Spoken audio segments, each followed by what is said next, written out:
South ఇండియాలోని అతి తక్కువ ధరలకి రత్నాలనందించే ఏకైక సంస్థ 6JVR.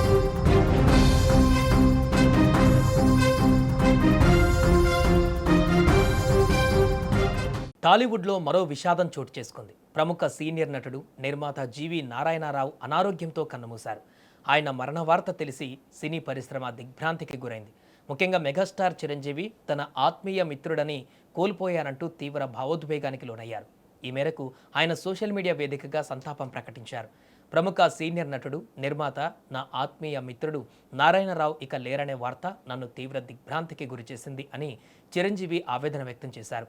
నారాయణరావుతో తనకున్నటువంటి అనుబంధాన్ని గుర్తు చేసుకుంటూ నారాయణరావుతో నాకు ఎంతో సన్నిహితమైనటువంటి అనుబంధం ఉంది. దేవాంతకుడు, యముడికి మొగుడు వంటి చిత్రాలను నాతో నిర్మించిన నిర్మాతగా మా ప్రయాణంలో ఎన్నో మధురమైన జ్ఞాపకాలు ఉన్నాయంటూ భావోద్వేగానికి లోనయ్యారు చిరంజీవి. స్వయంగా జీవి ఇంటికి వెళ్లిన చిరంజీవి ఆయన భౌతిక కాయానికి నివాళులర్పించే క్రమంలో ఎమోషనల్ అయ్యారు. అనంతరం వారి కుటుంబ సభ్యులను పరామర్శించి ధైర్యం చెప్పారు చిరంజీవి. ఇక ఈ సందర్భంగా ఆయనతో ఉన్న అనుబంధాన్ని చిరంజీవి చెప్పుకొచ్చారు. 1976లో కె బాలచందర్ దర్శకత్వంలో వచ్చిన అంతులేని కథా చిత్రంతో నారాయణరావు వెండితెరకు పరిచయం అయ్యారన్నారు. ఆ తర్వాత ఎన్నో చిత్రాల్లోనూ పలు టెలివిజన్ సీరియళ్లలోనూ తన విలక్షణమైనటువంటి నటనతో ప్రేక్షకుల హృదయాలలో ప్రత్యేక స్థానాన్ని సంపాదించుకున్నారని చిరంజీవి కొనియాడారు. చివరగా ఆయన ఆత్మకు శాంతి చేకూరాలని భగవంతుణ్ణి ప్రార్థిస్తూ వారి కుటుంబ సభ్యులకు, సన్నిహితులకు, అభిమానులకు నా ప్రగాఢ సానుభూతిని తెలియజేస్తున్నాను, ఓం శాంతి అంటూ సంతాపం ప్రకటించారు.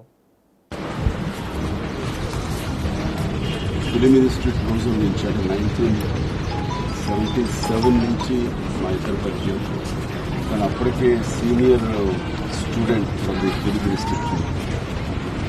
సో మేము ట్రైనింగ్ అవుతున్నప్పుడు సీనియర్గా వచ్చి మా మధ్య కూర్చొని తన సరదాలు, తన ఎక్స్పీరియన్స్లు ఇవన్నీ చెప్తుండ్రు. అలాగే మాకు పెట్టలేదు. ఆ తర్వాత ఇండస్ట్రీలో ఎవరు వాడడం అలా వెళ్ళినప్పుడు నేను ఒక స్టార్ స్టాటస్గా నాకు యూనియన్ ఏర్పడినప్పుడు నువ్వు సినిమాలు చేయాలి, నాకు వెళ్ళిపోతుంది, నిర్మాతలో కూడా నిలబడాలనుకుంటున్నాను. నువ్వు సినిమాలు చేయడం, అంతేకాకుండా నా సినిమాల్లో కలిగే అవకాశాలు వచ్చేలా చేయడం కూడా జరుగుతుంది. ఆ విధంగా నా